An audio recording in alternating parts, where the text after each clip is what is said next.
They affect more than just older people, so we're discussing knee injuries in younger patients. Our guest is Dr. Marc Haro.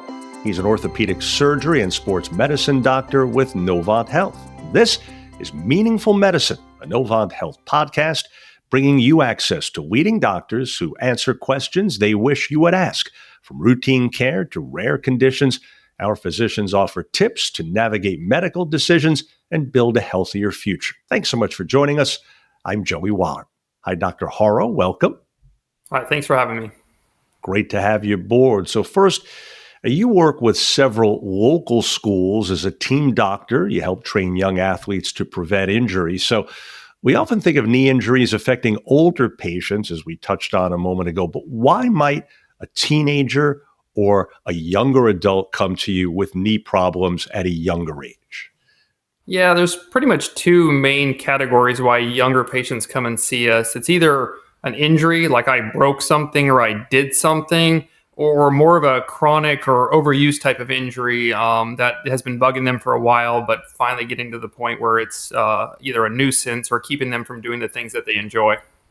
Gotcha. So generally speaking, how easy or hard, as it were, is it to injure a knee, and what kind of mechanical movements are most risky there? Yeah, I mean, there's different types of injuries. Again, the knee is pretty resilient, but there are definitely certain types of injuries that we see commonly, especially in young active people. We tend to see ligament injuries, like anterior cruciate ligament injuries or ACL tears, pretty commonly in the young active population, such as the high school football player or soccer player, or even the weekend warrior. The rest of the injuries that are more, overuse type injuries, again, typically build up over time. So the knee really is pretty resilient. So that being said, what are some of the activities and sports that are hardest on the knees? Yeah, I mean, I think the things that we see probably the most injuries from are probably some of those higher level activities, such as soccer, some competitive soccer, football, basketball. Any of those sports that require higher levels of cutting, jumping, landing type activities. How often would you say that outside factors play a role here in knee injuries? Like you mentioned soccer, cutting, some of the sports that involve that, but how about the surface that some of those athletes are playing on? Maybe it's an artificial surface that's not in the best condition. How big a contributing factor can that be? Yeah, it's a little bit controversial. I mean, there's some data that may support that there are some role in, some of the knee ligament injuries that we see with artificial turf or different types of turf, but I don't think we have great data to confirm one way or the other. I think a lot of it just happens to do with either the activities they're doing and the actual, like, how conditioned and trained the athlete is, seems to be a much more important factor. Gotcha. Now, you mentioned weekend warriors, Doc. How often can a knee injury occur from overdoing things? Maybe you've been inactive for a while and now you're pushing yourself too much when you return, or maybe you're just pushing yourself too much, period, right? Yeah. Again, some of it depends on the age group, but especially as we kind of get into our, 20s and 30s and older, we start to see maybe a little bit higher rates of, overuse injuries, or even injuries that you wouldn't think would be traumatic now causing pain or injuries, such as, meniscus tears that may have occurred from going back to the gym and doing deep squatting. And, maybe they had a little bit of issues previously. It wasn't bothersome, or they hadn't been running and decided to take up running, and now we're starting to get some knee tendonitis, or even occasionally we'll see stress fractures. Well, you mentioned squats. I'm going to ask you about weightlifting more in just a moment. But first, in terms of running, what can younger people do to help prevent knee injuries there?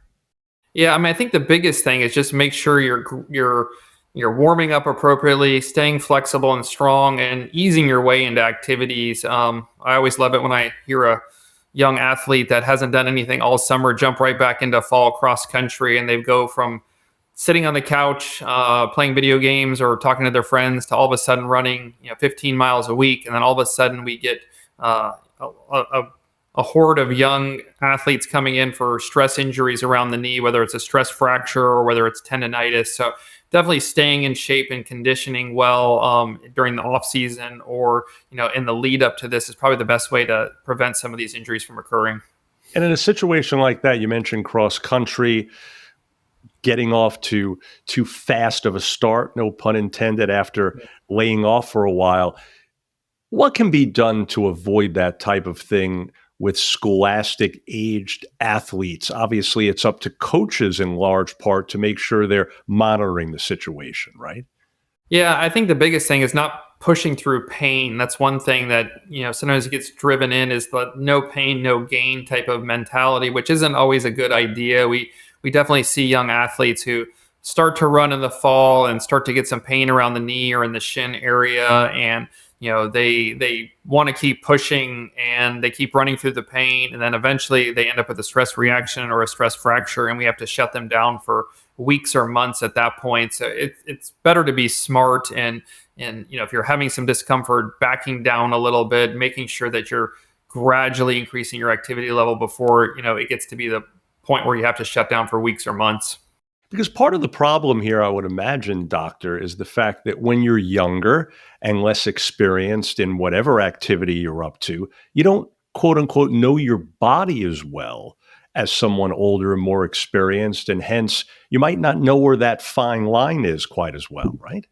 Potentially, we do see some adults and young adults that don't exactly maybe know their limits as well either. But yeah, I mean, a lot of kids have never been hurt before, and they don't really know what to expect. And they're starting in competitive sports, and they're young, and they're used to bouncing back and not having any injuries. And then before they know it, what they were able to push through before, or what their friends were able to push through, now is causing them problems. So I think it's definitely important to educate and make sure that kids understand that sometimes pain like this is not something that's easily just ignored. Absolutely. I mentioned I wanted to get back to weightlifting.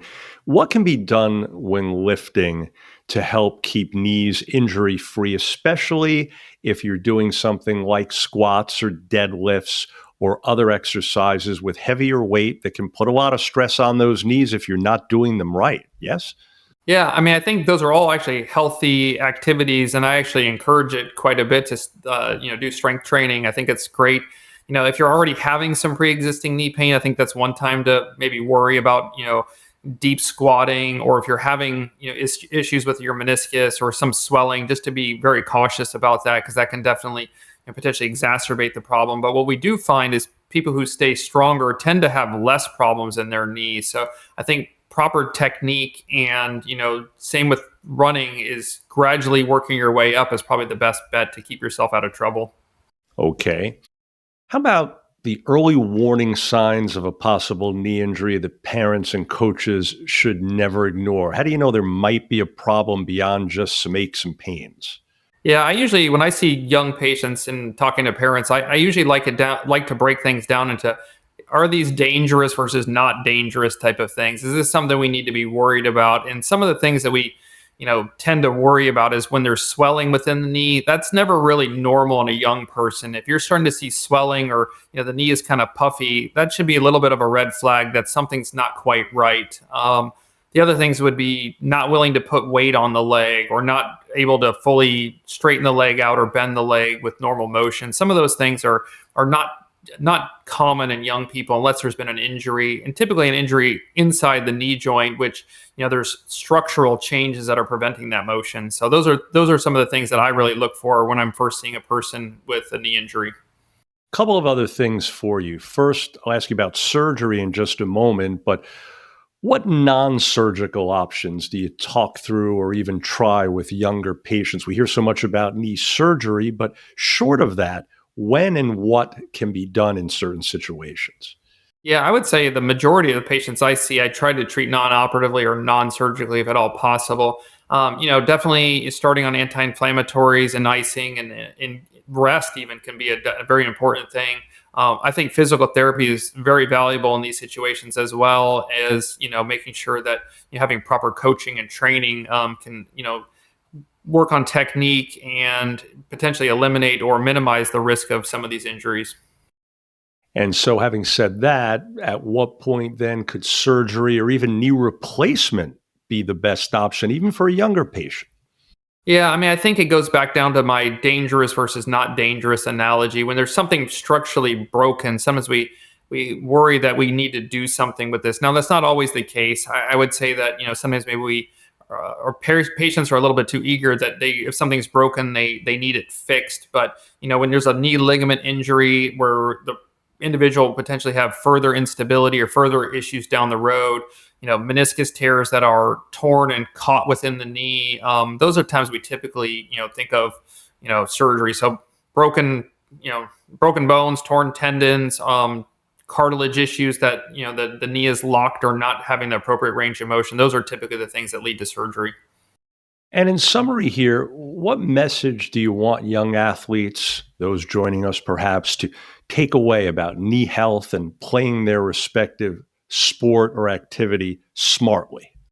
Yeah, I think the biggest thing is, again, just to make sure that you're training appropriately, and even in the off season, if you're playing sports year round, make sure you're staying strong and active. So when you go back into sports, you're properly conditioned to minimize the potential risks of injuries. I'd say each fall we see, like I said, a flurry of young people coming in with knee injuries who haven't done much over the summer, and most of those could have been avoided with proper conditioning, stretching, staying active, at least to some degree over the summer.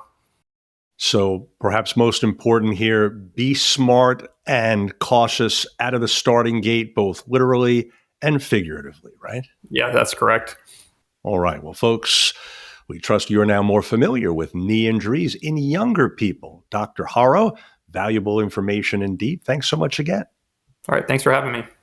Absolutely. And to find a physician, please visit novanthealth.org. For more health and wellness information from our experts, please visit healthyheadlines.org. If you found this podcast helpful, please do share it on your social media. I'm Joey Wallach, and thanks again for being part of Meaningful Medicine, a Novant Health podcast.